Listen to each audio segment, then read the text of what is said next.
السلام علیکم ورحمۃ اللہ وبرکاتہ۔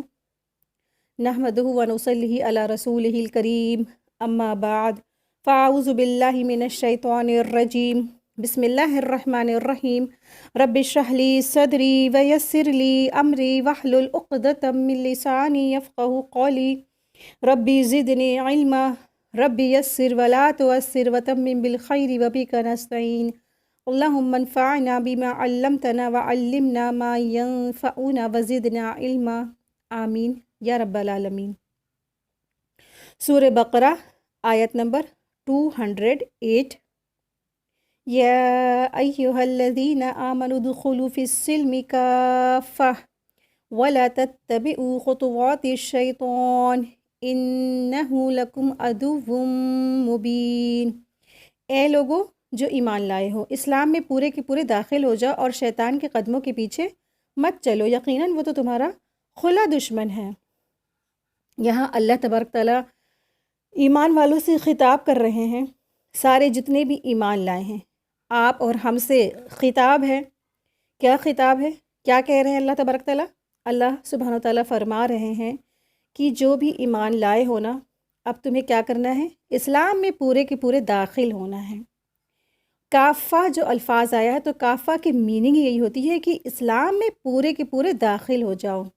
ادخلوا فی السلم کافہ، یعنی حضرت محمد صلی اللہ علیہ وسلم کے دین کے تمام احکامات کے مطابق عمل کرو اور ان میں سے کسی کو بھی مت چھوڑو۔ اور تورات کے بارے میں بس اتنا ہی کافی ہے کہ اس پر ایمان لایا جائے، لیکن اب اس کے احکامات تو ہم نہیں لے سکتے نا، احکامات تو ہمیں قرآن کریم کے لینے ہیں۔ پورے کے پورے ہمیں اسلام میں داخل ہو جانا ہے۔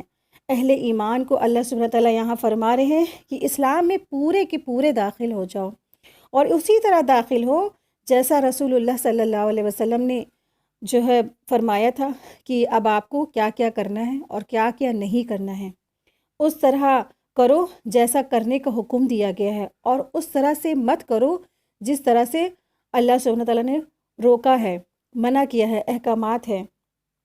یعنی اس طرح نہ کرو کہ جو باتیں تمہاری مصلحتوں اور خواہشات کے مطابق ہیں ان پر تو تم عمل کر لو اور دوسرے حکموں کو تم نظر انداز کر لو۔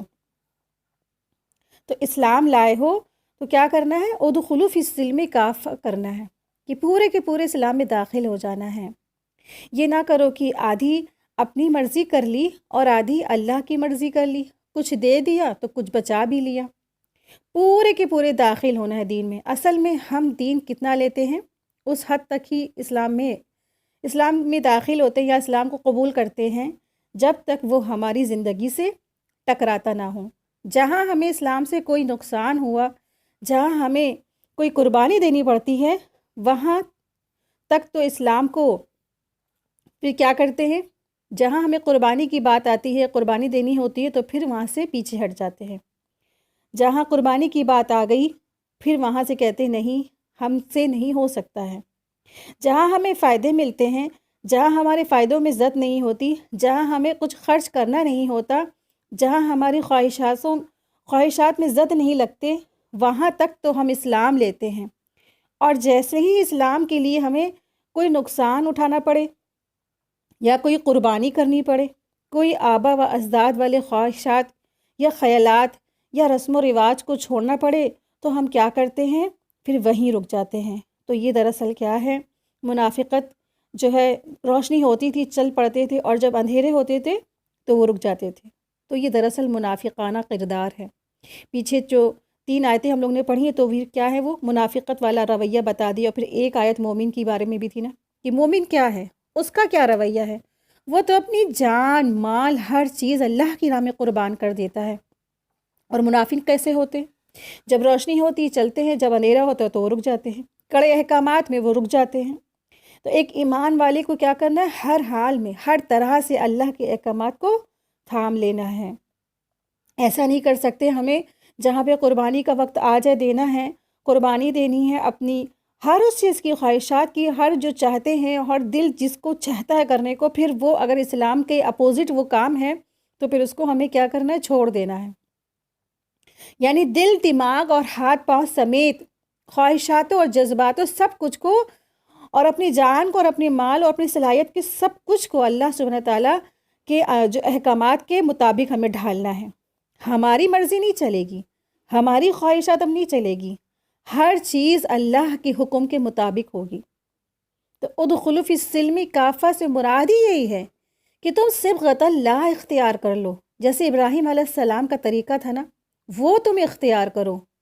یہ نہیں کر سکتے کہ تم عبادتیں تو اسلام اور اسلام کی کر رہے ہو، لیکن تمہارا معاشرت کے جو کام ہے وہ ہندو کی جیسے ہے، یعنی عبادت بھی، معاشرت بھی، معاملات بھی، عقائد بھی اور معیشت بھی، سب کچھ، اور سیاست بھی، ہر چیز اسلام کے مطابق ہونا چاہیے۔ ہر چیز میں اسلام کی شریعت نافذ ہونی چاہیے، ہر کام جو ہے اسلام کے مطابق ہو، شریعت کے مطابق ہونے چاہیے۔ اور ہم اور آپ کیا ہیں، خواتین ہیں نا، ہم تو نہیں پولیٹیکل میں جانے والے، ہم تو نہیں معاشرت میں جانے والے، لیکن یہ خواتین کیا ہوتی ہیں، نسلیں تیار کرتی ہیں جو آگے چل کے وہی معاشرہ بنیں گی، وہی معاملات کریں گی اور وہی سیاست بھی کر سکتی، اور ہم ایک بہترین جو ہوتے ہیں معاشرہ تیار کرتے ہیں خواتین، جو ہمارے بچے ہیں۔ جب ایک خواتین بہترین ہوگی تو اس کے بچے بھی بہترین ہوں گے انشاءاللہ۔ تو اگر ماں بہترین ہے تو ایسا ہو نہیں سکتا کہ بچے اس کے اپوزٹ ہیں نا۔ تو بچے اور اولادیں کیا ہیں، اولادیں اپنے والدین ہی کو تو دیکھ کے وہی تو عمل کرتی ہیں جو والدین کر رہے ہوتے ہیں۔ خدا نخواستہ کوئی والدین اگر مزاروں پہ جا رہے ہیں اور وہ فوت ہو جاتے ہیں، بچے کیا کہتے ہیں، چلو ہمارے ماں باپ تو نا فلاں فلاں مزار پہ جاتے تھے نا، میری امی بہت اچھی تھی، ہم ان کو بہت محبت کرتے تھے، لیکن وہ فلاں فلاں مزار پہ جاتی تھیں، وہاں پہ منتیں مرادیں مانگتی تھیں، اب ہم بھی وہی کرتے ہیں۔ پوری زندگی تو انہوں نے نہیں کیا، موت کے بعد ساری محبت جاگی اور پھر وہ اسی کو فالو کرنے لگے نا۔ تو ایسا ہو نہیں سکتا ہے، ماں باپ سب کو پیارے ہوتے ہیں، پھر ان کی جو وہ کام کرتے ہیں زندگی بھر، پھر وہی بچے بھی کرتے ہیں۔ پھر اسی کے اپوزٹ اگر ایک عورت ساری زندگی اس نے نماز روزہ اور توحید پہ ڈٹ گئی، ادخلوا فی السلم کافہ کرتی رہی، تو پھر اس کے بچے بھی ضرور کہیں گے، بھلے اس کے سامنے وہ بچے نالائق ہیں، اس کی بات نہیں مانتے، اس کو نہیں سنتے ہیں، لیکن وہ دعا کرتی رہی ساری زندگی اللہ سے کہ اللہ میرے بچوں کو بہترین انسان بنا دے۔ تو انشاءاللہ تعالیٰ کبھی ہو بھی سکتا ہے کہ وہ خود عورت ختم ہو گئی، لیکن اس کی جو محبت ان کے بچوں میں جاگی، تو اس کی زندگی موت کے بعد جو ہے پھر وہ بچے کیا کرتے ہیں کہ کہتے ہیں چلو میری امی تو اب فوت ہو گئی، لیکن میری امی نے تو ہمیشہ کیا کیا، ہمیشہ ایمان لائی، توحید پہ ڈٹی رہیں، ادخلوا فی السلم کافہ پہ وہ جمی رہیں۔ تو اب ہمیں بھی وہی کرنا ہے، ہمیں بھی صبغۃ اللہ اختیار کرنا ہے نا۔ تو پھر یہ ہوتا ہے اس کا اثرات، قرآن کریم کے اثرات ہیں، یہ اسلام کے اثرات ہیں، یہ دین شریعت کے اثرات ہیں۔ تو ایک مومن کو اللہ سبحانہ تعالیٰ یہاں حکم دے رہے ہیں کہ ادخلوا فی السلم کافہ۔ آپ سب سے بھی میرا یہی گزارش ہے کہ آپ سب بھی اسلام میں داخل ہو جائیے۔ جہاں پہ آپ کی قربانی کا وقت آتا ہے وہاں پیچھے مت ہٹیے، چاہے لیسن یاد کرنے کو دیا جائے تو پوری ایمانداری سے اپنے لیسن کو یاد کیجیے، کیونکہ آپ دیکھیں کتنے ایک دن میں 24 گھنٹے ہوتے ہیں، اور دن آج کل کیا ہو کہ بڑے ہو گئے، رات بڑے ہو گئے ہیں اور دن چھوٹی ہو گئی ہے، دن چھوٹے ہو گئے ہیں، اور کتنا بڑا ٹائم ملتا ہے انسان کو آرام کرنے کا، کافی لمبا وقت ملتا ہے، انسان آرام کرتا ہے، پھر اس لمبے ٹائم میں سے 2 گھنٹے نکال لیجیے اپنے لیے۔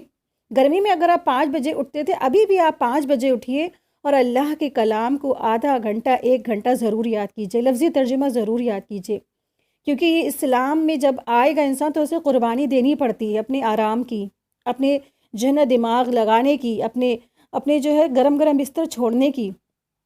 تو علم آ نہیں سکتا کسی بھی انسان کو، کسی بھی شخص کو علم آ نہیں سکتا جب تک وہ قربانی نہ دے۔ تو قربانی دینی پڑے گی، پھر انسان کو کیا کرنا ہے، اپنے خواہشات نفس کو بھی قربان کرنا ہے۔ ہر وہ رسم و رواج جو پشتینی چلا آ رہا ہے اس کو بھی انسان کو کیا کرنا ہے، چھوڑ دینا ہے۔ یہاں پہ اللہ سبحانہ تعالیٰ فرمانے کہ ادخلوا فی السلم کافہ، ہر طرح کی بدعات کو چھوڑ دو، ہر طرح کے رسم و رواج کو چھوڑ دو، ہر طرح کے تمہارے خواہشات نفس جو تمہیں بدی کی طرف بلاتا ہے اس کو بھی چھوڑ دو، اور سب کے سب کو چھوڑ کے کیا کرو، صرف اور صرف پورے کے پورے اسلام میں تم داخل ہو جاؤ۔ ہر طرح سے جو غیر مسلمانہ جو رسم و رواج ہے ان سب کو چھوڑ دو، ان سب کو چھوڑ کے صرف اور صرف اسلام میں داخل ہو جاؤ۔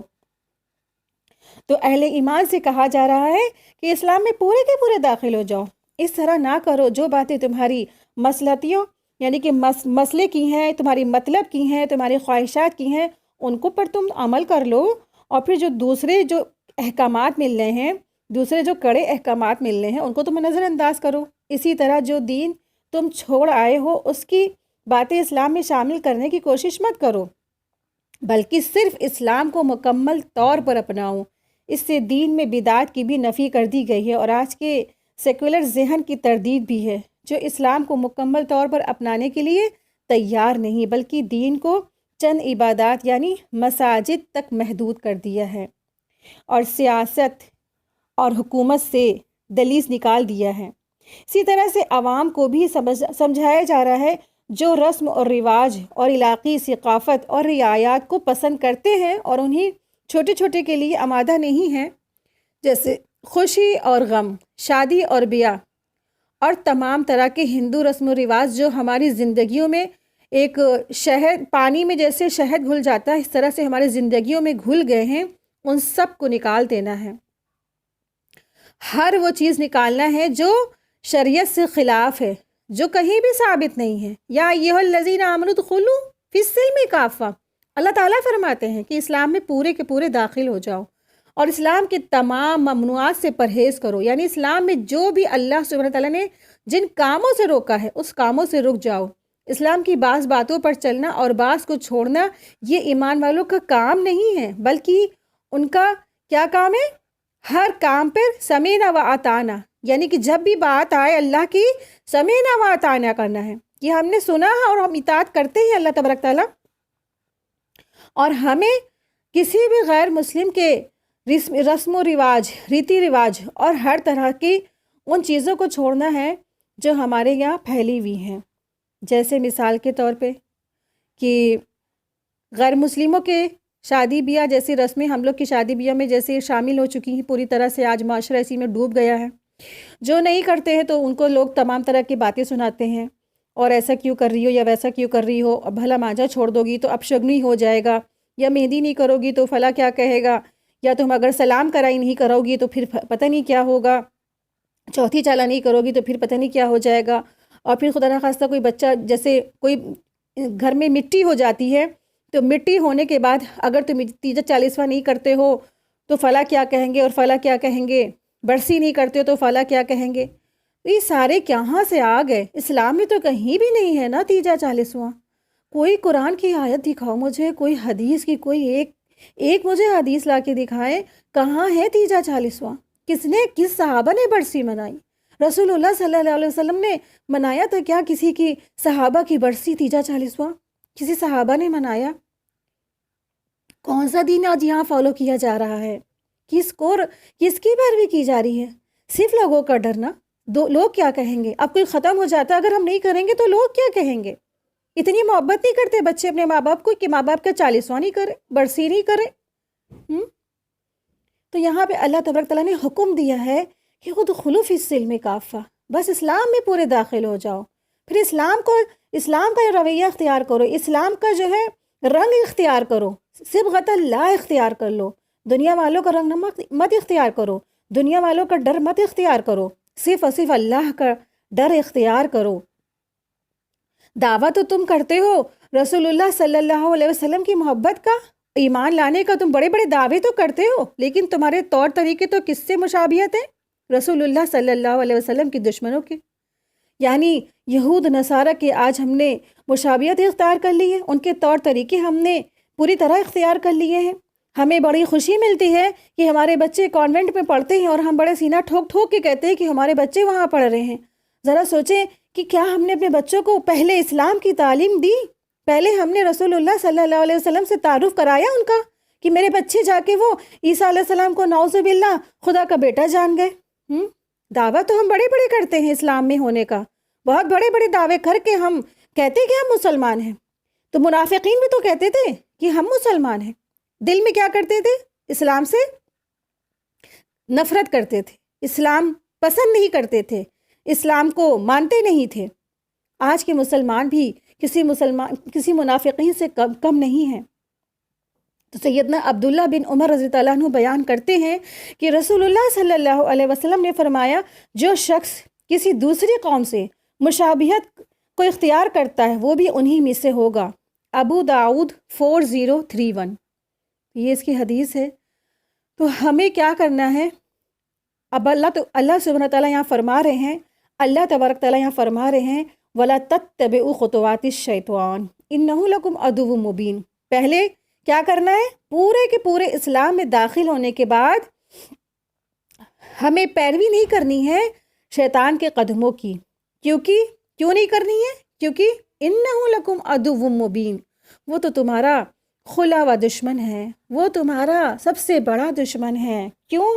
کیونکہ اس نے وعدہ کیا تھا، اللہ سے وعدہ کر کے آیا ہے کہ اللہ تبارک تعالیٰ ہم ان کو ضرور بہکائیں گے۔ سورہ بقرہ آیت نمبر 169 میں آتا ہے، انما یأمرکم بالسوء والفحشاء وان تقولوا علی اللہ ما لا تعلمون، وہ تو تمہیں برائی کا اور بے حیائی کا ہی حکم کرنے کا حکم دیتا ہے کہ تم اس کو کرو، بے حیائی کے ہی کام کرنے کو کہتا ہے، اور وہ یہ بھی کہتا ہے اور یہ بھی کہ اللہ کی نسبت ایسی باتیں کہو جن کو تمہیں علم ہی نہیں ہے۔ یعنی کہ یہ جو شیطان کہتا ہے یہ کام کرو، انسانوں کو کہتا ہے کہ تم ایسے ایسے بات کرو اور ایسی ایسی باتیں کہو جن کے پیچھے تمہیں معلوم بات بھی نہیں ہے، جو تم معلوم ہی نہیں ہے، بس تم کیا کرو، ہاں بہت زیادہ علم والی ہو گئی ہیں، اب آیت تو کسی کو پتہ نہیں، میں ایسی جگہ بیٹھے ہوئے ہیں اور لوگوں نے کہا کہ آپ درس دے دیجئے، اٹھائی کوئی ایک آیت اور بس انسان نے کہنے لگ گیا آیت معلوم نہیں اور ایسی باتیں کہنے لگ گیا جس کا اس کو علم ہی نہیں۔ تو یہ کون کرواتا ہے ایسا کام؟ شیطان کرواتا ہے۔ تو اللہ کے بارے میں، قرآن کے بارے میں ایسی باتیں کہلواتا ہے جس کا اسے علم ہی نہیں ہے۔ خاص طور سے ان کاموں کو یہاں چھوڑنے کو کہا گیا ہے اور اس سے بچنے کو کہا گیا ہے جس سے شیطانی کام کہا گیا ہے، جیسے جوا اور شراب۔ قرآن پاک میں شیطان کے کاموں کو بتایا گیا ہے۔ جوا اور شراب کیا ہے؟ شیطانی کام ہے۔ پھر سنت سے بھی بات پتہ چلتی ہے کہ بائیں ہاتھ سے کھانا کھانا، بائیں ہاتھ سے پانی پینا یا جو بھی مشروبات پینا ہے، کھانے پینا اور سارے کام انسان الٹے ہاتھ سے کرتا ہے، تو پھر یہ کیا ہے؟ شیطان کے کام ہے۔ تو ان کو ان کاموں کو چھوڑنا ہے، شیطان کے طریقوں کو چھوڑنا ہے، اور پیروی کس کی کرنی ہے؟ سنت کی پیروی کرنی ہے۔ اگر کوئی کرے بھی تو اس کو روکنا ہے، کیونکہ شیطان کیا ہے؟ عدو مبین، وہ تو تمہارا کھلا ہوا دشمن ہے۔ تو آپ اور ہم اچھی طرح سے جانتے ہیں کہ ہم سب کا، سارے مومن اور سارے انسانوں کا سب سے بڑا دشمن کون ہے؟ شیطان ہے۔ تو اس کے نقش قدم پہ نہیں چلنا ہے، ہر وہ کام جو شیطان کا کام ہے ان سے بچنا ہے۔ آپ دیکھیں، آج اٹھا کے دیکھیں اسٹیٹس ہو یا کسی کو آپ کال بیک کرتے ہیں تو رنگ ٹون کیا لگا ہوا ہے؟ شیطانی میوزک لگی رہتی نا۔ میوزکس کیا ہے؟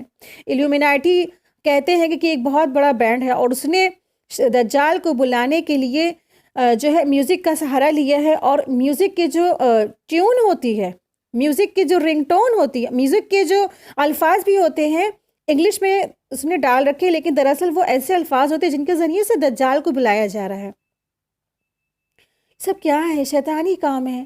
خوب میوزک سے، بالکل میوزک کا سہارا نہ لے کسی چیز میں، میوزک کہیں بھی نہ ہمارے شامل ہے، کیونکہ آپ دیکھیں روح کی غذا کیا ہے؟ قرآن کریم ہے، نہ کہ کوئی میوزک۔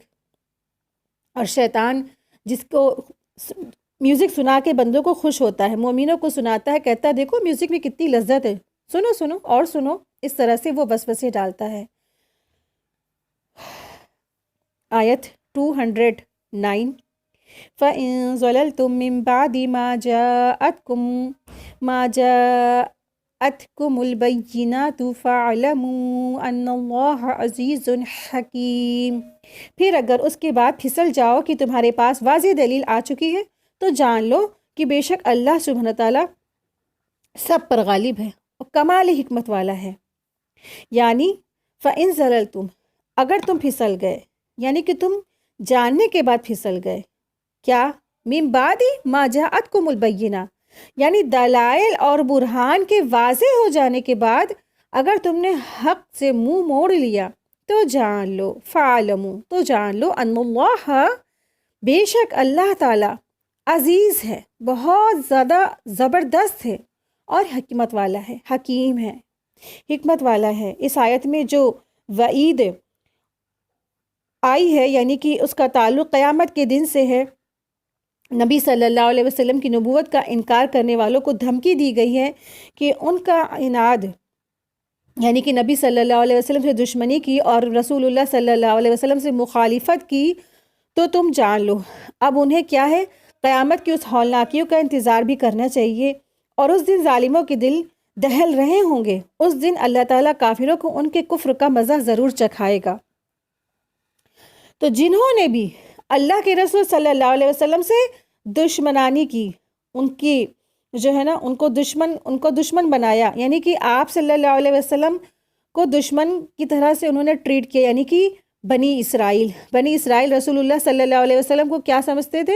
دشمن سمجھتے تھے، اور آپ صلی اللہ علیہ وسلم پر جو بھی نازل ہوا اس کی انہوں نے مخالفت کی، حالانکہ ان کی کتابوں میں صاف صاف لکھا تھا کہ یہ رسول ہے، اور وہ سب کے سب پہچان بھی گئے تھے آپ صلی اللہ علیہ وسلم کو، لیکن انہوں نے رسول اللہ صلی اللہ علیہ وسلم سے دشمنانی کی، خوب دشمنی نکالی، اور یہاں تک کہ ان کو جان سے مارنے کی بھی کئی بار کوششیں کی۔ تو ان کے پاس تو واضح دلائل تھی نا، بنی اسرائیل کے پاس تو واضح دلائل تھے، ان کے پاس وہ چیزیں موجود تھیں جس سے وہ جانتے تھے کہ رسول یہ واقعی میں سچے رسول ہیں، لیکن وہ اس سے پھر گئے، ان کے سامنے دنیا کی چیزیں آڑے آ گئیں، دنیا کی چکا چوند آڑے آ گئی، اور حسد اور بغض کی وجہ سے انہوں نے آپ صلی اللہ علیہ وسلم کا انکار کر دیا، تو پھر کیا ہوگا؟ ان کا بہت برا انجام ہوگا۔ اور ہر وہ شخص جو بھی، اب یہ تو ہو گیا پس منظر، اب اس کی آیت کا دیکھیں مفہوم کیا ہے کہ جو بھی شخص جو بھی جان گیا اللہ کے احکامات، اللہ کی بات، اللہ کے پیغامات، کیونکہ اس کے پاس کیا آ گئی؟ بینات آ گئی نا، اللہ کی آیات آ گئی، اللہ کی دلائل آ گئے، اللہ کی برہان آ گئی، اس کے اوپر واضح ہو گیا حق کیا ہے، سچ کیا ہے، جھوٹ کیا ہے اور سچ کیا ہے، حق کیا ہے اور باطل کیا ہے۔ تو یہ سب جاننے بوجھنے کے بعد بھی وہ ادخلوا فی السلم کافہ میں نہیں شامل ہوا، تو جان لو کہ تم کیا ہے، بے شک اللہ سبحانہ تعالیٰ تم سے بہت زیادہ زبردست جو ہے نا حساب کتاب بھی لینے والا ہے، اور وہ حکمت والا بھی ہے۔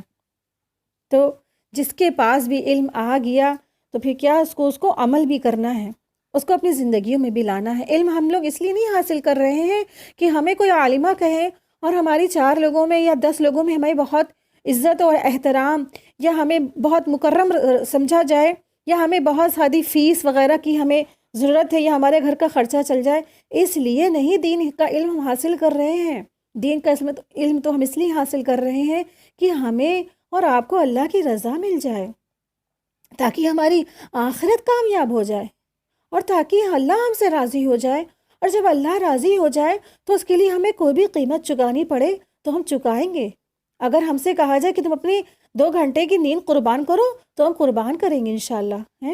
اگر ہم سے کوئی کہے کہ آپ مارکیٹ جاتی ہیں 2 گھنٹے، اپنے مارکیٹ جانا بند کر دیجئے اور 1 گھنٹہ آدھا گھنٹہ قرآن کریم کو سمجھنے میں اور پڑھنے میں لگائیے، تو کریں گے ہم۔ اگر کوئی ہم سے کہتا ہے کہ آپ مانجھا مت کریے، یہ بدعت ہے، تو ہم انشاءاللہ مانجھا نہیں بنائیں گے۔ اگر کوئی ہم سے کہتا ہے کہ یہ آپ رات میں تاک جو بھرے جاتے ہیں، جگہ ہوتا ہے مسجدوں میں تاک بھرے جاتے ہیں، گلگلے پکائے جاتے ہیں، یہ ایک بہت بڑی بدعت ہے، تو ہم اس کو بالکل نہیں بنائیں گے۔ ہم وہ انشاءاللہ ہر وہ کام کریں گے جو رسول اللہ صلی اللہ علیہ وسلم نے کرنے کو کہا ہے، جو سیرت سے پتہ چلتا ہے، جو صحابہ کی سیرت سے پتہ چلتا ہے۔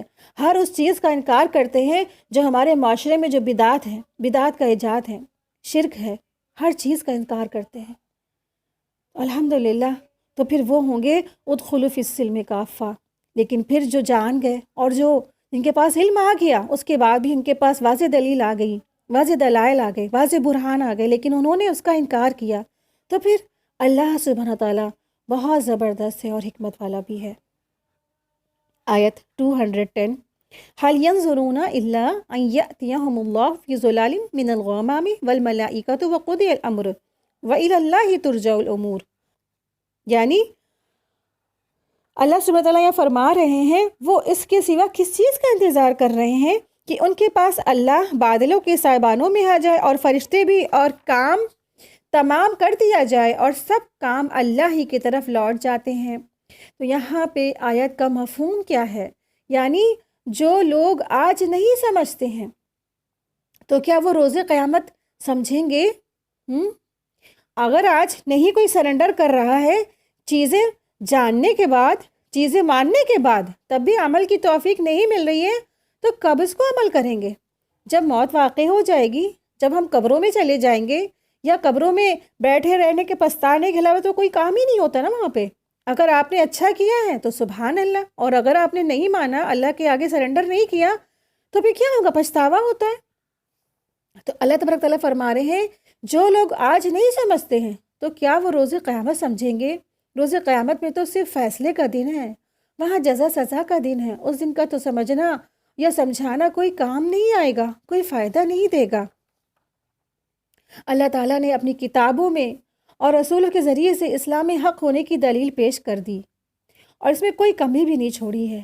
اب اگر کوئی شخص واضح حق، یعنی کہ حق واضح ہونے کے بعد اس پر ایمان نہیں لاتا ہے، بس معجزات کا مطالبہ ہی کرتا چلا جاتا ہے، تو اسے جان لینا چاہیے کہ غیبی حقیقتیں ظاہر ہونے کے بعد ایمان لانے کا کوئی فائدہ نہیں ہے، کیونکہ پھر کسی کو ایمان لانا بغیر چارے کا ہی کوئی کام ہی نہیں ہوگا۔ یعنی کہ اگر غیب کے پردے اٹھ گئے تو سارے کے سارے لوگ ایمان تو لے آئیں گے، لیکن کسی کا بھی ایمان لانا قابل قبول نہیں ہوگا۔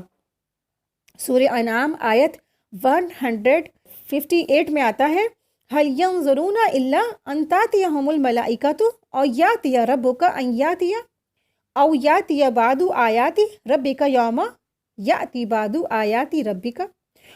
وہ اس کے سوا کس چیز کا انتظار کر رہے ہیں کہ ان کے پاس فرشتے آئیں، یا تیرے رب آئے، یا تیرے رب کی کوئی نشانی آئے۔ اور فرماتے اللہ سبحانہ تعالیٰ سورہ فجر آیت 21 اور 23 میں، کَلَّا اِذَا دُکَّتِ الْأَرْضُ دَکًّا دَکًّا وَجَاءَ رَبُّكَ وَالْمَلَكُ صَفًّا صَفًّا وَجِيءَ يَوْمَئِذٍ بِجَہَنَّمَ يَوْمَئِذٍ يَتَذَكَّرُ الْإِنسَانُ وَأَنَّى لَهُ الذِّكْرَىٰ، کہ ہرگز نہیں، جب زمین کوٹ کوٹ کر ریزہ ریزہ کر دی جائے گی اور تیرا رب آئے گا اور فرشتے جو صف در صف ہوں گے، اور اس دن جہنم کو لایا جائے گا، اس دن انسان نصیحت حاصل کرے گا، اور اس وقت اس کے لیے نصیحت کہاں ہے؟ یعنی کہ اس کو نصیحت کوئی فائدہ نہیں دے گی اس دن کی۔ کہے گا اللہ ہمیں نصیحت دے دے، ہمیں کوئی ایسے عبرت، ہم کچھ ایسا پھر موقع دے دے کہ ہم پھر سے اپنی اصلاح کر سکے۔ اور یوم الحسرت بھی ہے نا، آپ لوگوں جیسے جانتے ہیں قیامت کو یوم الحسرت کہا گیا ہے، کہ ہر وہ شخص جس نے اچھے کام نہیں کیے ہوں گے، جس نے عمل صالحات نہیں کیے ہوں گے، تو کہے گا اللہ مجھے پھر سے موقع دے دے، میں دنیا میں جا کے اچھے اچھے کام کروں، تو پھر اس کو کوئی موقع نہیں ملے گا۔ تو واضح دلائل آ جانے کے بعد، واضح جو چیزیں بالکل کلیئر ہو جانے کے بعد بھی اگر نہیں کوئی اس کو مانتا ہے، تو پھر کیا ہے؟ اس کے لیے اللہ سبحانہ تعالیٰ فرما رہے ہیں، کیا اللہ سبحانہ تعالیٰ اس کے سامنے آ جائے بادل کے سائبانوں کی طرح، یا پھر اس کے سامنے فرشتے ہی آ جائیں؟ تو ایسا تو بالکل انشاءاللہ تعالیٰ ہوگا ہی، سب کچھ ہو جائے گا۔ آپ دیکھیں کہ جب انسان کی موت واقع ہوتی ہے، اس کو ہر چیز دکھنے لگتی ہے۔ موت سے 15 منٹ پہلے یا آدھا گھنٹہ پہلے یا 5 منٹ پہلے جس کا جیسا وقت ہے، اس کو اسی کے حساب سے اس کو پردے اٹھا لیے جاتے ہیں غیب کے، اور سب کچھ دکھنے لگتی ہیں چیزیں۔ اب اگر وہ اس وقت توبہ کرے تو کیا توبہ قبول ہے؟ بالکل نہیں توبہ قبول ہے۔ قیامت کی نشانی جب سورج جو ہے بجائے مشرق کے مغرب سے نکلے گا، تو کیا اس دن کی توبہ قبول ہے؟ ہرگز نہیں، اس دن کی توبہ قبول نہیں ہے نا۔ جب اللہ سبحانہ تعالیٰ کی بڑی جو دلائل ہیں وہ پوری ہو جائیں گی، تب توبہ کا دروازہ کیا ہے؟ بند کر دیا جائے گا۔ ابھی کہا جا رہا ہے کہ مان جاؤ، کیونکہ ہمارا ایمان کیا ہے؟ ایمان بالغیب ہے۔ ایمان ہی یہی ہے کہ اللہ کی جو ہے بات ماننا، قرآن کی ہر بات ماننا، رسول اللہ صلی اللہ علیہ وسلم کی سچی اتباع کرنا، ایمان بالغیب ہے۔ جو ایمان بالغیب پر نہیں مانے گا تو اللہ تبارک تعالیٰ ان سے پوچھ رہے ہیں، کیا ان کے سامنے خود اللہ آ جائے تب وہ مانیں گے یا نہیں مانیں گے؟ اگر ایسے لوگوں کی تب مان بھی لیں گے تو پھر ایمان بالغیب کہاں رہا؟ جب اللہ آ گیا سامنے یا فرشتے آ گئے سامنے تو ایمان جو ہے ایمان کہاں ہوا؟ پھر تو کیا، تو اس کی مجبوری ہو جائے گی نا۔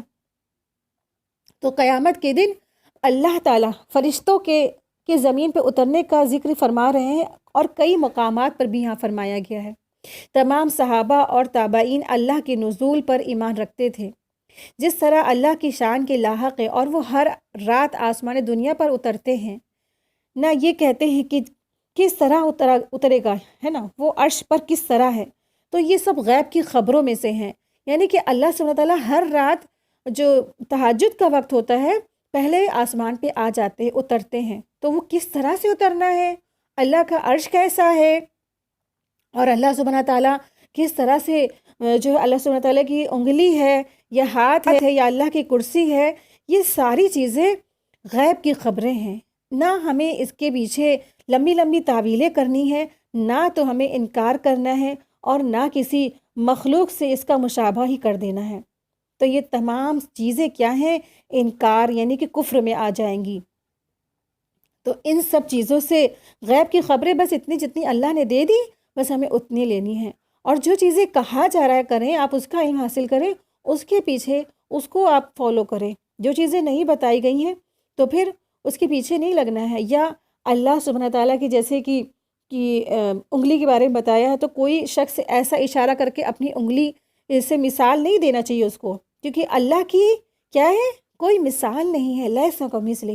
اللہ سبحانہ تعالیٰ کی انگلی ہماری انگلی جیسی نہیں ہے، اور واللہ عالم کیسی ہوگی، اللہ سبحانہ تعالیٰ کیسے ہے کوئی نہیں جانتا، اللہ تبارک تعالیٰ کی کرسی کیسی ہے کوئی نہیں جانتا، اللہ تبارک تعالیٰ کا عرش کیسا ہے کوئی نہیں جانتا، یہ سب غیب ہے، لیکن ہمیں اس پر ایمان لانا ضروری ہے۔ اور وہ دن تو ہوگا نا، قیامت جب واقع ہوگی تو ہر کوئی دیکھ لے گا۔ تو جیسا سورہ فجر میں پڑھی نا آپ لوگوں کے سامنے آیت 21 اور 23، کہ سب پردے کھل جائیں گے، ہر چیز سامنے واضح ہو جائے گی، اور اس دن کا ایمان قابل قبول ہی نہیں ہوگا۔ تو کیا ہے، اب بھی انسان پلٹ آئے، لوٹ آئے، اور اللہ کی حکم کو بجا لائے، سرنڈر کر دے اپنے آپ کو۔ جو ہم لوگ کی زندگیاں ہیں اس میں اللہ سبحانہ تعالیٰ کے احکامات کو کیا کرے، بس بجا لائے ہر حال میں۔ آیت 211، سل بنی اسرائیل کم آتیناہم من آیت بینہ ومن یبدل نعمت اللہ من بعد ما جاءته فإن اللہ شدید العقاب۔ بنی اسرائیل سے پوچھئے کہ ہم نے انہیں کتنی واضح نشانیاں دی ہیں، اور جو شخص اللہ کی نعمتوں کو بدل کے بعد کہ اس کے پاس آ چکی ہوں تو یقیناً اللہ تعالیٰ بہت سخت سزا دینے والا ہے۔ تو اللہ کی آیات آ جانے کے بعد اگر کوئی اس کو بدل دے تو اللہ تبارک تعالیٰ بہت سخت سزا دینے والا ہے۔ یہاں بنی اسرائیل سے سوال کرنے کو کہا جا رہا ہے، کیونکہ کم آتیناہم، یعنی ان کے پاس بہت ساری اللہ تبارک تعالیٰ نے بینات دی تھی، اور بہت ساری نشانیاں دی تھیں، اور جس میں سے خاص کر کے ان کے پاس معجزات تھے، اور پھر آیات اللہ تھی، اور کھلی کھلی نشانیاں تھیں۔ اس آیت میں اللہ تبارک تعالیٰ نے بنی اسرائیل کے ان کے کفر اور سرکشی اور سرزنش کی ہے، اور اللہ نے ان کی ہدایت کے لیے مسلسل انبیاء بھیجے اور رسول بھیجے، اور ان کے ساتھ بہت سی کھلی کھلی نشانیاں اور واضح دلائل بھی بھیجے، تاکہ وہ انہیں دیکھ کر ایمان لے آئے۔ جیسا کہ موسیٰ علیہ السلام کے ساتھ کیا تھا، عصا تھا، یدا بیدا تھا، پھر طوفان بھی آیا، پھر ٹڈیاں بھی، اور سمندر کا پھٹنا بھی، پھر صحرا میں بادلوں کا سایہ ہونا، پھر 12 چشموں کا بھی پھوٹنا، پھر من سلوہ کا نزول بھی ہونا، طرح طرح سے۔ لیکن انہوں نے کیا کیا، انہیں کوئی فائدہ نہیں ہوا۔ ان سب کی بڑی بڑی نشانیوں کو دیکھنے کے باوجود انہوں نے کیا کیا، بچڑے کو معبود بنا لیا تھا۔ جیسے ہی موسیٰ علیہ السلام جو کوہ طور کے پہاڑ پہ گئے 40 دنوں کے لیے، پھر انہوں نے کیا کہا، کیا کیا، انہوں نے بچڑے کو معبود بنا ڈالا اور اللہ کا انکار کر دیا نا۔ تو اس طرح سے پھر انہوں نے جو ہے اللہ کی نعمتوں کا انکار کیا۔ وَمَن يُبَدِّلْ نعمت اللہ، تو جو کوئی بدل دے اللہ کی نعمت کو، یہاں پہ اس سے مراد ہے کہ اللہ کی آیات کو چھوڑ کر دنیا کے پیچھے لگ جائے۔ وَمَن يُبَدِّلْ نعمت اللہ، تو جو کوئی بدلتا ہے نعمت اللہ، اللہ کی نعمت کو۔ سب سے بڑی تو اللہ کی کیا نعمت ہے، آپ اور ہم اچھے طرح سے جانتے ہیں نا، یہ علم ہے اللہ کی سب سے بڑی نعمت۔ قرآن مجید کا علم، قرآن کی آیات اللہ کی سب سے بڑی نعمت ہے، قرآن کریم کی یہ نعمت ہے۔ اگر اس کو کوئی چھوڑ کر دنیا کو ترجیح دیتا ہے تو پھر کیا ہے؟ اللہ سبحانہ تعالیٰ فرما رہے ہیں من بعد ما جاءتہ فإن اللہ شدید العقاب، کہ اللہ سبحانہ تعالیٰ جو ہے ایسے شخص کے لیے بہت سخت سزا دینے والا ہے۔ تو اللہ تبارک تعالیٰ نے بنی اسرائیل کو کس چیز سے سرفراز فرمایا تھا نا؟ سب سے پہلے تو بنی اسرائیل کو اللہ تبارک تعالیٰ نے اپنی امامت کے لیے چنا تھا۔ وہ بہترین امت تھے، ان کے اندر مسلسل انبیاء آئے، اور ان کو ان کے کاندھوں پہ ذمہ داری تھی نا کہ یہ کام آپ کو کرنا ہے، آپ کو لوگوں کو پیغامات پہنچانا ہے، ایک اللہ کی طرف سب کو بلانا ہے۔ لیکن وہ جو بنی اسرائیل تھے تو پھر وہ دنیا کے پیچھے لگ گئے۔ تو اب یہاں بنی اسماعیل کو مخاطب کیا گیا ہے کہ جو کام بنی اسرائیل نے کیے وہ بنی اسماعیل نہ کرے۔ تو جو بھی کوئی ہے، چاہے بنی اسرائیل ہو چاہے بنی اسماعیل ہو، جو کوئی بھی اللہ کی نعمت کو بدل دے گا دنیا کی حقیر چیزوں سے، تو جان لو اللہ سبحانہ تعالیٰ بہت زیادہ سخت سزا دینے والے ہیں، سخت سزا دینے والے ہیں۔ اللہ سے بڑھ کے کوئی سزا دینے والا نہیں ہے۔ اب بہت سے لوگ اسی غمان میں رہتے ہیں نا، زن غمان میں، کہ اللہ تبارک تعالیٰ بہت تواب ہے، بہت غفور الرحیم ہے۔ تو اللہ سبحانہ تعالیٰ کے یہ بھی یہاں پہ صفات آئی ہے کہ وہ شدید العقاب بھی ہے، سخت سزا دینے والا ہے۔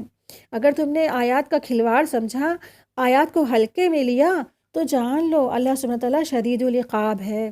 یہ زندگی بہت تھوڑی سی ہے، یہ ہنسی مذاق نہیں چل رہا ہے، یہ تو صرف کیا ہے زندگی، بس دنیا کی زندگی تو بس ایک دھوکہ ہے، ایک ایسا دھوکہ ہے جیسے ایک بڑا سا میدان ہوتا ہے اور اس میں ایک چھوٹا سا شو چل رہا ہوتا ہے، اور وہ شو ختم اور پھر کیا ہے سب واپس اپنے اپنے گھروں کو لوٹ جاتے ہیں۔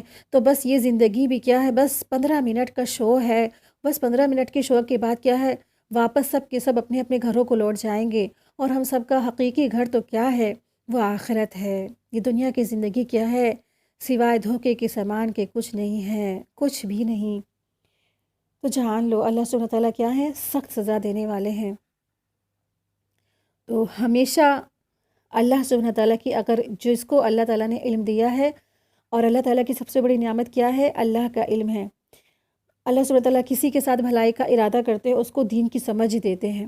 تو بھلائی اللہ نے کی، آپ کو اور ہم کو اللہ نے علم سے نوازا، جس کے لیے لوگ لاکھوں دعائیں کرنے کے بعد بھی ان کو اس مقام پہ نہیں وہ پہنچ پاتے ہیں۔ تو یہ نعمت ہے اللہ کی، اس کی نعمتوں کی قدر کریں، اس کی جو ہے مانگ ہے، اس کی ڈیمانڈ ہے، اس کو پورا کریں، اس کے تقاضوں کو پورا کریں، اس کے لفظی ترجمہ اچھے سے یاد کریں، اس کے نوٹس اچھے سے بنائیں، اور اس کو پوری ذمہ داری سے عمل کرنے کی نیت سے بھی پڑھیں کہ ہم ضرور اس پہ عمل بھی کریں گے۔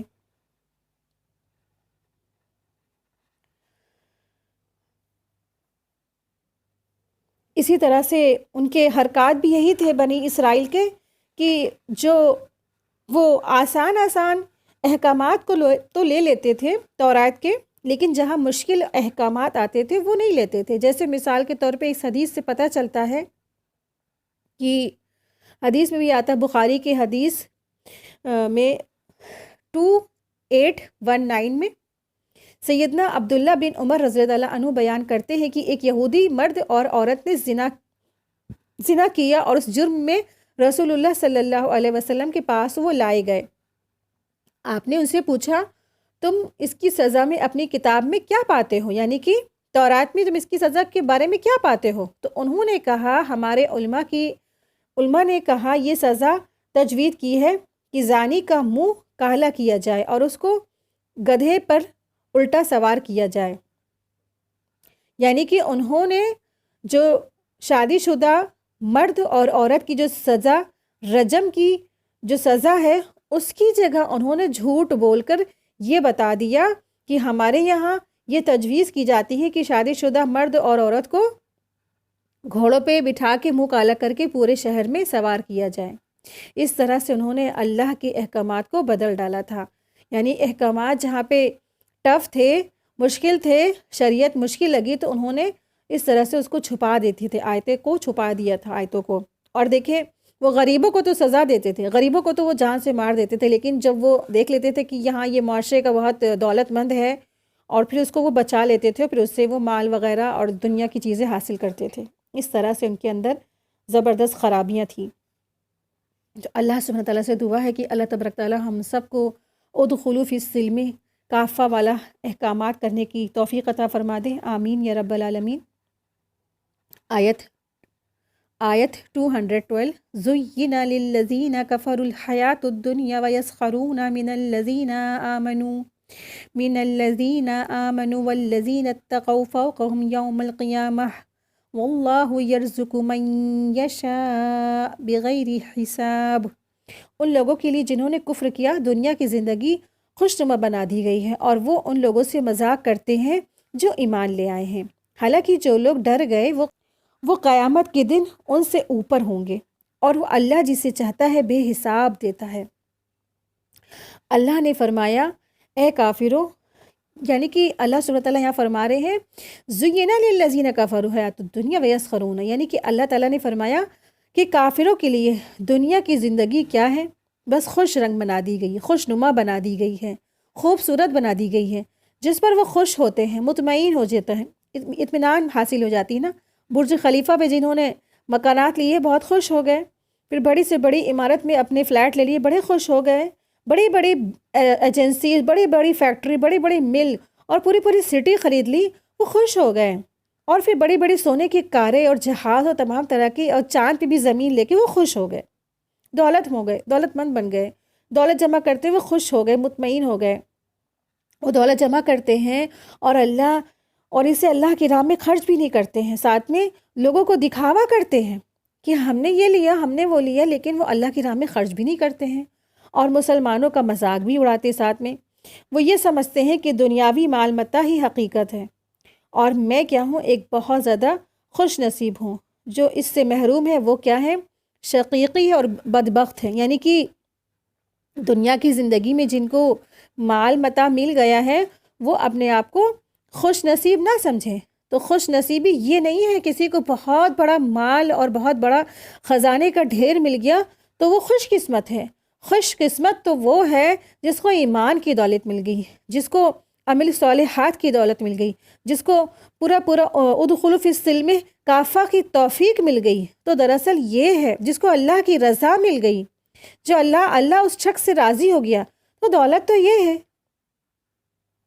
تو یہاں پر کافر لوگ اپنے آپ کو خوش نصیب سمجھتے تھے، اور وہ ایمان والوں کا مذاق اڑاتے تھے، اور اہل ایمان جو غریب تھے، جو مسکین تھے، اور ان کا وہ زبردست ٹھہاکے لگاتے تھے، اور سمجھتے تھے کہ کفار مکہ سمجھتے تھے کہ ہم بہت زیادہ پیسے والے ہیں اور ہم بہت کیا ہیں، خوش قسمت ہیں۔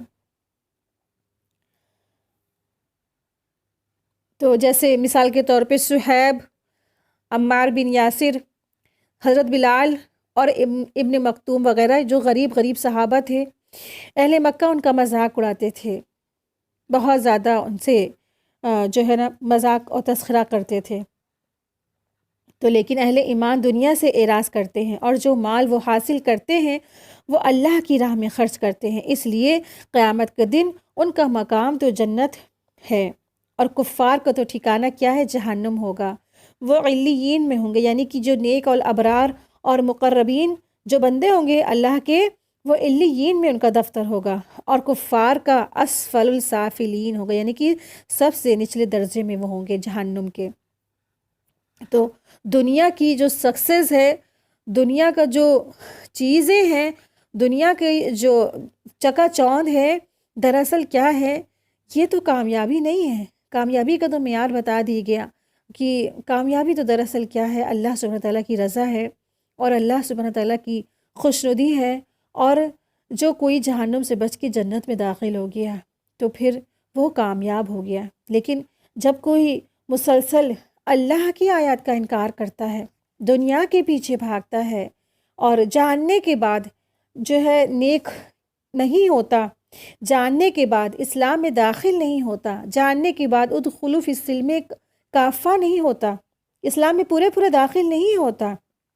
واضح دلیل ہو جانے کے بعد آیات کو عمل نہیں کرتا اور پھر چیزوں پہ یقین بھی نہیں کرتا، تو پھر اللہ سبحانہ تعالیٰ فرما رہے ہیں ایسے شخص کے لیے، ایسے لوگوں کے لیے اللہ سبحانہ تعالیٰ نے کیا کری ہے، یہ دنیا خوبصورت بنا دی ہے۔ یعنی اللہ کا اور اللہ کے رسول کا انکار کرنے والوں اور تمام طرح کی جو پیچھے صفات پڑھی ہم نے منافقین کی، برے لوگوں کی، بنی اسرائیل کی، تو ان لوگوں کے لیے دنیا اللہ تبارک تعالیٰ نے کیسی بنا دی ہے، مزین بنا دی ہے، خوبصورت ہے، اور دنیا کی زندگی میں وہ خوش ہوتے ہیں، اور وہ ساتھ میں دوسری ان کے میں کیا خرابی ہے، اور اتنا ہی نہیں وہ غریبوں کا مذاق بھی اڑاتے ہیں، مسکینوں کا مذاق بھی اڑاتے ہیں۔ اور حالانکہ وہاں تو کیا ہونے والا ہے، آج جو دنیا میں سب سے غریب ہیں، پھٹے پھٹے کپڑے پہنتے ہیں، جھوپڑیوں میں رہتے ہیں اور سوکھی روٹی کھاتے ہیں یا نہیں کھاتے ہیں، بھوکے سو جاتے ہیں، آخرت میں کیا ہوگا، یہی سب سے اونچے درجے میں ہوں گے، سب سے اوپر ہوں گے۔ والذین اتقوا فوقہم یوم القیامہ، کہ جو لوگ ایمان لائے اور جنہوں نے تقوی اختیار کیا وہ ان کے اوپر ہوں گے قیامت کے دن۔ یعنی کہ جب حساب کتاب قائم ہو جائے گا تو پھر جو دنیا میں آج سب سے اوپر ہے، بہت زیادہ ریچسٹ لوگ ہیں، تو یہ اور دنیا میں آج بہت پور ہے، بہت غریب ہے، لیکن ایمان کی دولت سے وہ سرفراز ہیں، تو قیامت کی اور آخرت میں اس کا الٹا ہوگا۔ جو آج دنیا میں ظاہری طور پہ بہت جو پیسے والے ہیں، بہت ریچسٹ پرسن ہیں، تو آخرت میں اور وہ ایمان سے خالی ہیں، تو پھر آخرت میں پھر وہ سب سے نچلے درجے میں ہوں گے، یعنی کافرین۔ اور جو ایمان لائے اور وہ بھلے وہ مسکین ہیں، بھلے وہ غریب ہیں، روکھی سوکھی کھا کے انہوں نے عمل الصالحات کیے، ایمان لائے اور ادخلوا فی السلم کافہ انہوں نے کیا، تو پھر آخرت میں وہ سب سے اونچے درجات میں ہوں گے۔ اللہ سبحانہ تعالیٰ کے سب سے اونچے درجات جنت کی بھی کیا ہے، 100 درجات ہیں۔ تو اسی لیے آپ صلی اللہ علیہ وسلم نے فرمایا کہ تم جب بھی اللہ سے مانگو تو جنت الفردوس مانگا کرو، کیونکہ جنت الفردوس سب سے اعلیٰ درجے کی جنت ہے۔ زُیِّنَ لِلَّذِینَ كَفَرُوا الْحَیَاةُ الدُّنْیَا، اللہ تبارک تعالیٰ نے فرمایا ہے کہ کافروں کے لیے دنیا کی زندگی کو زیب و زینت دی گئی ہے، یعنی کہ اس زندگی کو، دنیا کی زندگی کو بہت خوبصورت بنا دی ہے نا۔ آپ دیکھیں کہ آنکھ اٹھا کے دیکھا کریں، ہے نا، کتنی خوبصورت ہے نا۔ آپ ذرا سا کہیں بازار نکل جائے نا، بازار میں تو جا کے انسان لگتا ہے بس یہ بھی لے لے، یہ بھی لے لے، یہ بھی لے لے، اور سب کچھ لا کے اپنے گھر میں سجا دے۔ پھر اگر آپ زو وغیرہ چلے جاتے ہیں نا، کیا حال ہوتا ہے، بس یہیں رہ جائے لگتا ہے نا۔ پھر کہیں ایسی خوبصورت جگہ ہل اسٹیشن میں چلے جائیں تو کیا دل چاہتا ہے، بس یہیں رہے، گھر نہیں جائیں، اور پھر بس گھومتے رہیں پھرتے رہیں، اور پھر کوئی ہمارے پر پابندی بھی نہ ہو۔ تو دنیا کو اللہ سبحانہ تعالیٰ نے خوبصورت بنایا ہے، زیب زینت سے سجا دیا ہے، اور کافروں کی جو جنت ہوتی ہے یہی بنا دی اللہ تبارک تعالیٰ نے۔ ان کی دنیاوی زندگی کو اتنا خوبصورت بنا دیا اللہ نے کہ ان کی جنتی یہی ہے، ان کو خوبصورت ان کی زندگی دی ہے اللہ تعالیٰ نے۔ وہ دنیا کی زیب زینت کی ہی کو سب کچھ سمجھ بیٹھتے ہیں، یعنی کافر لوگ دنیا کی زندگی کو زیب زینت اور سب کچھ سمجھتے ہیں، اور اسی میں وہ مگن بھی، حالانکہ دنیا کی زیب و زینت اور مال اور دولت جنت کے مقابلے میں تو بہت ہی تھوڑا سا ہے، بہت ہی چھوٹا سے ہے، بہت ہی قلیل ہے۔ سیدنا مستود بن شداد رضی اللہ عنہ بیان کرتے ہیں کہ رسول اللہ صلی اللہ علیہ وسلم نے فرمایا، اللہ کی قسم، آخرت کے مقابلے میں دنیا ایسی ہے جیسے تم میں سے کوئی شخص اپنی انگلی کو سمندر میں ڈالے، پھر دیکھے کہ وہ کتنی تر ہوئی، اور پھر وہ کتنی تری لے کر لوٹی ہے۔ مسلم، کتاب مسلم 2858۔ تو دنیا کی زندگی کی مثال بتائی گئی ہے۔ آپ سوچیں سمندر کتنا ہے نا، ایک پوری دنیا کا جو ہے 3 حصہ پانی سمندر کا ہے، اور ایک معمولی سا ایک شخص اپنی انگلی جو ایک سمندر میں ڈالے اور وہ واپس نکال لے تو پھر کتنا پانی لگا نا، کتنا پانی، بالکل چھوٹا سا ایک بوند بھی تو نہیں ہوگی نا اس کی۔ اب سوچیں آخرت وہ سمندر ہے، اور انگلی پہ جو جتنا پانی لگا، ایک بوند یا آدھا قطرہ، تو وہ بھی کیا ہے، دنیا ہے۔ دنیا کی مثال تو ایسی ہے جیسے ایک بڑے سے ریگستان میں ایک انگلی کا جو چھلا ہوتا ہے وہ رکھ دے، کوئی ایک بڑا سا ریگستان ہو، تو جو انگلی کا جو چھلا ہے وہ دنیا ہے، دنیا کی ساری چیزیں ہیں، اور وہ جو بڑا سا ریگستان ہے وہ کیا ہے، وہ آخرت ہے۔ تو آخرت کے مقابلے دنیا بس بالکل کیا ہے، چھوٹی سی زندگی، بالکل حقیر سی ہے، مچھر کا پر ہے، اس کے علاوہ کچھ نہیں، اس کے علاوہ کچھ بھی نہیں ہے دنیا کی زندگی۔ لیکن جن کو اللہ نے توفیق نہیں دی ہے تو وہ اس دنیا کی زندگی کو سب کچھ سمجھتے ہیں۔ ہم اور آپ کیا سمجھتے ہیں؟ یہ کافر کیا جو مسلمین ہیں، غیر مسلمین ہیں، جو غیر ہندو یعنی کہ ہندو ہیں، تو کفار یعنی کہ ہر وہ شخص جس نے اللہ کے احکامات کو منع کر دیا، جس نے نماز نہیں پڑھی، نماز کا انکار کیا، جس نے روزہ نہیں رکھا، روزے کا انکار کیا، جس نے ہر اللہ کے احکامات کا انکار کیا، وہ بھی تو کافر ہے نا۔ تو ہر وہ شخص جس نے کفر کیا، اللہ کی آیات کو مانتے ہوئے بھی اس کا انکار کرنے والے کافر ہوئے، تو کون ہے؟ ہم مسلمانوں میں بھی ہو سکتے ہیں۔ تو کیا کرنا ہے ہمیں؟ لوگوں کو بات سمجھانی ہے، پیار سے، حکمت سے، محبت سے، اچھے اخلاق سے بات سمجھانی ہے، لڑ جھگڑ کے نہیں، ڈانٹ کے نہیں، قرآن کی آیتوں سے ڈرا کے نہیں، حکمت سے، محبت سے، بہترین طریقے سے، بہترین اول درجے کی تبلیغ سے ان کو بات پہنچا دینی ہے۔ پھر والذین تقوا فوقہم یوم القیامہ، اہل ایمان کے فکر و سادگی کے کفار جو اس مذاق اڑاتے تھے، ان کا جو ہے بے انتہا ان کا تمسخرہ کرتے تھے، تو اس کا ذکر فرما کر اللہ سبحانہ وتعالیٰ فرما رہے ہیں قیامت والے دن تو یہی جو فقراء ہیں، یہی مسکین ہیں، اللہ کی رحمت سے ان کے مقام سے وہ بلند بالا ہوں گے۔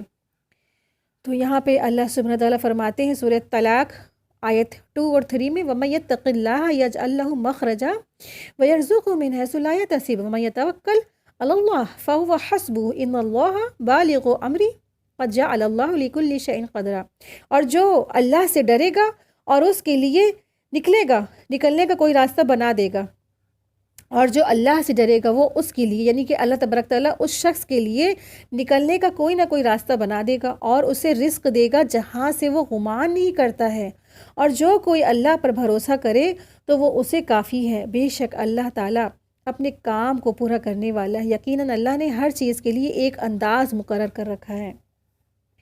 تو جو بھی کوئی اللہ کی راہ میں کھڑا ہوتا ہے تو اللہ تعالیٰ اس کی مدد کرتا ہے۔ انصار یعنی کہ اللہ تعالیٰ اپنے بہترین انصار اس کو عطا فرماتے ہیں، جیسے رسول اللہ صلی اللہ علیہ وسلم نے اٹھ کے کھڑے ہوئے اللہ کے پیغامات پہنچانے، تو اللہ تبارک تعالیٰ نے ان کو انصار اللہ عطا فرمائے، جیسے عیسیٰ علیہ السلام کو اللہ نے انصار اللہ عطا فرمائے، جیسے صحابہ تھے، جیسے صحابہ کو اللہ تبارک تعالیٰ نے انصار اللہ عطا فرمائے۔ صحیح بخاری حدیث نمبر 5352 میں آتا ہے، سیدنا ابو ہریرہ رضی اللہ عنہ بیان کرتے ہیں کہ رسول اللہ صلی اللہ علیہ وسلم نے فرمایا، اللہ تبارک تعالیٰ فرماتا ہے کہ اے ابن آدم تو خرچ کرو اور میں تجھ پہ خرچ کروں گا۔ تو آگے کی جو آیت آ رہی ہے واللہ یرزق من یشاء بغیر حساب، کہ اللہ سبحانہ تعالیٰ فرماتے ہیں جس نے جو بھی اللہ کے راستے میں خرچ کرتا ہے، اللہ کے راستے میں دیتا ہے، تو اللہ سبحانہ تعالیٰ اس کو دیتا ہے رزق جہاں سے وہ چاہتا ہے، من یشاء جو وہ چاہتا ہے، بغیر حساب بنا کسی حساب کتاب کے، بے انتہا اللہ تعالیٰ اس کو رزق عطا فرماتے ہیں۔ تو جو خرچ کرتا ہے اللہ کی راہ میں، جو خرچ کرتا چاہتا ہے اللہ تعالیٰ اس کو دیتے ہیں۔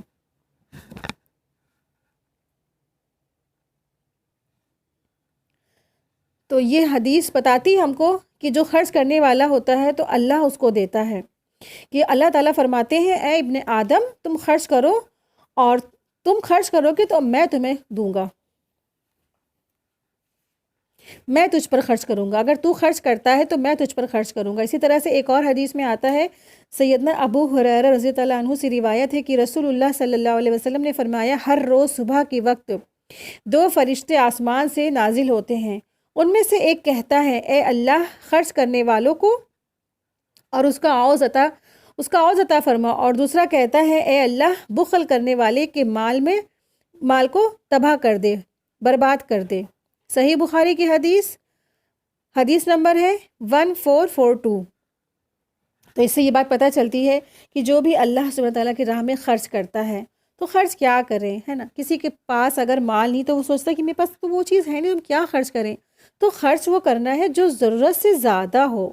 کسی کے پاس علم ہے وہ خرچ کرے، کسی کے پاس اگر کوئی بھی صلاحیت ہے وہ اللہ کی راہ میں خرچ کرے، کسی کے پاس ایکسٹرا والا مال ہے تو وہ اللہ کی راہ میں خرچ کرے، اور اخلاص کے ساتھ اگر کوئی اللہ کی راہ میں ایک کھجور کا ٹکڑا بھی دیتا ہے تو اللہ سبحانہ تعالیٰ اپنے سیدھے ہاتھ میں لیتا ہے، پھر اس کی ایسی پرورش کرتا ہے کہ گویا وہ بہت بڑا جو ہے اس کو اللہ سبحانہ تعالیٰ اس کھجور کے ٹکڑے کو ایسی پرورش کرتا ہے کہ جیسے کوئی گائے کے بچھڑے کی پرورش کرتا ہے، اور پھر پرورش کرتے کرتے وہ احد کے پہاڑ کے جتنا بڑا ہو جاتا ہے، یعنی کہ ایک کھجور کا ٹکڑا اللہ تبارک تعالیٰ اس کی پرورش کر کے احد پہاڑ کے جتنا کر دیتے ہیں۔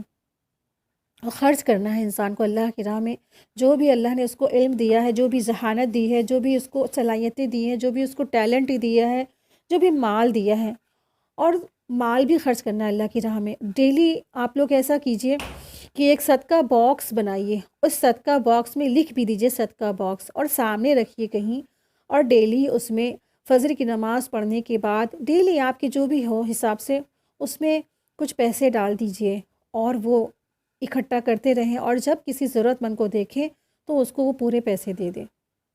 تو اس طرح سے فرشتوں کی دعائیں بھی ہمیں انشاءاللہ ملیں گی، اور خرچ کرنے والوں کو اللہ سبحانہ تعالیٰ پسند بھی فرماتے ہیں۔ تو اللہ سبحانہ تعالیٰ سے دعا ہے کہ اللہ تبارک تعالیٰ ہم سب کو بہترین طریقے سے زندگی گزارنے والا بنا دے، جیسے صحابہ گزارا کرتے تھے۔ آمین یا رب العالمین۔ وآخر دعوانا ان الحمد للہ رب العالمین۔ سبحانک اللہم و بحمدک، اشہد ان لا الہ الا انت، استغفرک و اتوب الیک۔ السلام علیکم ورحمۃ اللہ وبرکاتہ۔